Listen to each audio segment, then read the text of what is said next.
Hello, this is Pastor Stephen Anderson from Faithful Word Baptist Church in Tempe, Arizona. And today we're going to be talking about John 14:6. This is John 14:6 from the Greek New Testament. I've got the Textus Receptus from the Trinitarian Bible Society, the Greek text underlying the King James Bible. So we're going to go through this word by word. Hopefully you already watched the video on John 1:1. Hopefully you already memorized John 1:1. But let's go ahead and go through this word by word. The first word here, Legi αυτό ο Ιησούς. Εγώ είμαι Iodos και η αλήθεια και η ζωή. Ουδής έρχεται προς τον Πατέρα ή μη διεμού. All right? So again, you should know the alphabet and you should be able to understand that these accent marks tell you where to put the stress on each word. So let's go through this word by word. And let me give you some tips for memorizing this verse and also just understanding what the words mean for a total beginner. Legi, all right? Legi here means says or saith, right? So you say, well, that's kind of a weird word to start the verse with. You know, starting with the verb is not something that we would do when we speak English, right? But again, as I said in the other video, word order in Greek is a lot more fluid. I mean, you can move things around and it doesn't really change the meaning. And so it starts with the verb here, legi, which is saith, αυτό, which means to him, o Isus. Now the word o here means the. And we in English would not say the Jesus, okay? But a lot of foreign languages often put the word the in front of people's names. German does this all the time. And in Greek, just as we saw the word the in front of God in John 1:1, here the word the is used in front of Jesus' name because that's just something that they do in Greek that isn't done in English. So, legi αυτό ο Ιησούς is saying, you know, saith unto him the Jesus would be the literal translation word for word. But obviously what it's saying here is Jesus saith unto him. That's what it's going to say in the English Bible. Jesus saith unto him. Now, let me just give you a little trick here. At the end of nouns and at the end of pronouns, sometimes you'll see this little mark right here that's a little, it's called the iota subscript. And it's just like a little tiny iota that's written below the omega right here. And just a little trick for reading the Greek New Testament faster is whenever you see that little iota subscript, if it's at the end of a noun or the end of a pronoun, it's pretty much always going to be in the dative case, okay? Now, in the last video, we talked about the accusative case and the nominative case. The nominative case is the subject of the sentence. The accusative case was the direct object of the sentence, but also the accusative case is used with prepositions sometimes. It's the object of many prepositions is going to be an accusative case also. Well, there's another case called the dative case. And the dative case is something for indirect objects, and it's also used with many prepositions. But an indirect object is what we would say in English, to whom or for whom, okay? For example, if I said, I hit the ball is the direct object, okay? I am the subject. But if I said, I hit Robert the ball, I'm not saying I hit Robert, am I? I'm saying I hit the ball to Robert. Robert is not the object of hit. If so, that would mean I were hitting Robert. Okay. If I say if I hit Robert the ball, I'm saying I hit the ball to Robert. If I said I wrote Robert a letter, I'm not writing Robert, I'm writing the letter. The letter is the direct object. Robert is the indirect object because he answers the question to whom or for whom. Okay. So in this case, it would be to whom. Αυτό here means to him or unto him. It's an indirect object, so it's in that dative case. And I'm just saying that when you're reading a Greek New Testament, it's pretty easy to spot the dative case in nouns and pronouns because when you see that iota subscript, it's kind of a telltale sign there for the dative case or the indirect object or the object of certain prepositions is also in dative. So we've got legi αυτό, saith unto him, to him, dative case, Jesus, ο Ιησούς. Okay, so legi αυτό ο Ιησούς, εγώ είμαι Iodos. This means I am the way. Now, the word ego, it gets the accent on the second syllable. See, that accent is over the omega. Ego, imi, iodos. Now, what's a way to remember the word ego? Well, it's sort of like our English word ego. That's where our English word ego comes from. And a person who has a big ego puts all the emphasis on themselves, right?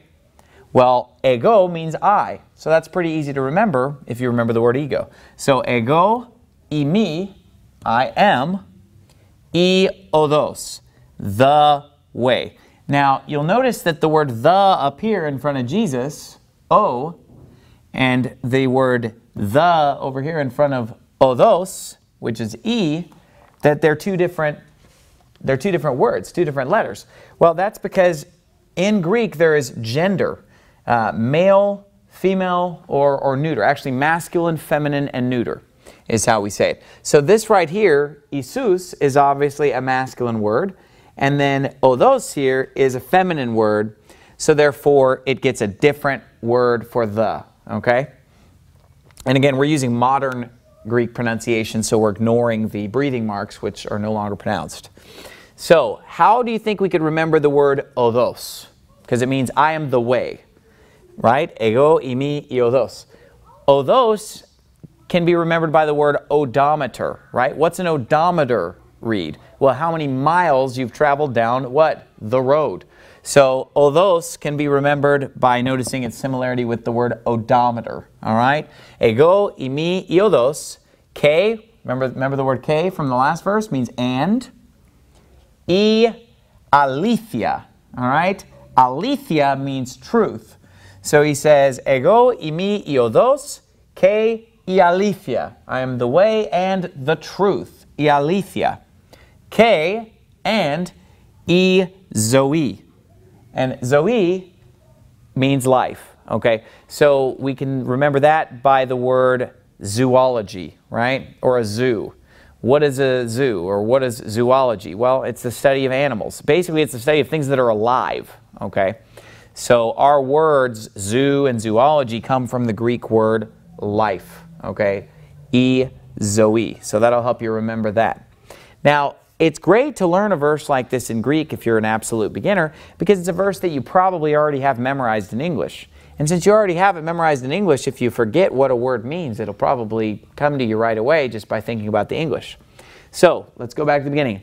Legi avto oisus, ego imi iodos, ke I aletheia, ke I zoe. All right, so that's the first part of the verse. Jesus saith unto him, I am the way and the truth and the life. Udis erchete pros ton patera I mi diemu. All right? So let's go through this word by word. Udis means no one or nobody. All right? Udis erchete, and erchete means comes, or, cometh in the King James. No one or not anybody, nobody cometh. Udis erchete pros ton patera. Now, remember pros from John 1:1? But in John 1:1, pros was being used in a different way, because in John 1:1, pros meant with. Well, the Greek preposition pros can mean with, but it can also mean to, toward, or unto. Like you're going to something, you're getting somewhere, okay? And that's how it's being used here. But even though it's being used with a different definition here, it is still taking that accusative case, okay, with our word tone, okay? So it goes, udis erchete pros ton patera, to the Father, or unto the Father. So it's saying no one, no man cometh unto the Father. Okay, now patera obviously is pretty easy to learn because it's not that different from our word father. And we have English words like paternal or paternity that can help us with remembering this. Patera I mi diemu. All right, now this part's a little bit tricky. But these two words together mean except or but by me.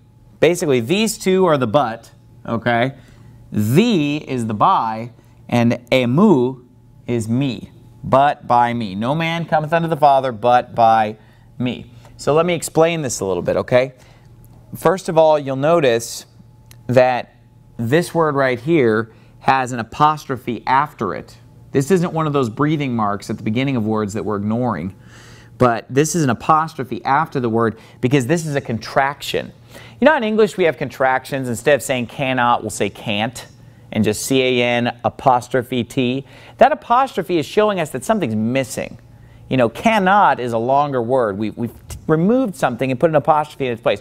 For example, I am, we'll shorten that to just I'm. And then we just put an apostrophe just to show that something's missing. Well, this apostrophe here is to show that something's missing because this comes from a word that is spelled delta, iota, alpha, okay? Dia, which means by or through, okay? Well, the alpha is missing, right? Because we've shortened this, it's a contraction so that basically these two words can be run together as the emu. Just, you know, run them together. Instead of two separate words, they're contracted. That's what that apostrophe is telling us. So this by me becomes the emu. All right? But in a dictionary, this word would be spelled delta, iota, alpha. Okay? Dia. And so it's the emu here. By me. And again, the e, me, these two words together mean but, in the sense of except by me, but by me, all right? There's no other way but him. So this word by itself, me, is our English word not. It's just a negating word that's used, okay?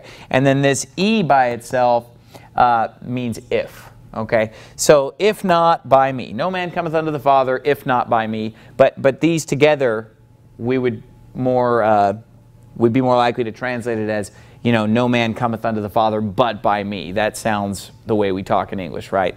Instead of e, me, the, emu. All right? So this is a pretty straightforward verse, and the great thing about it is that a lot of the words in the verse, there are some tricks to help you remember them. Like, for example, the ego. We have the English word ego. Odos, we have the word odometer. Zoe, we have the word zoology. When we look at patera, we have paternal.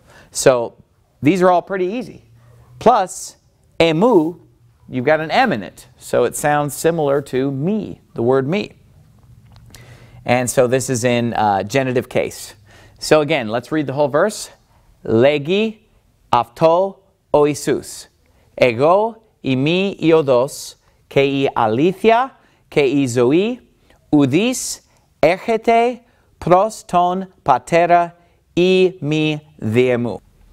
In the next video, we're going to learn about Mark chapter 1, verse 1, and we're going to learn about the genitive case.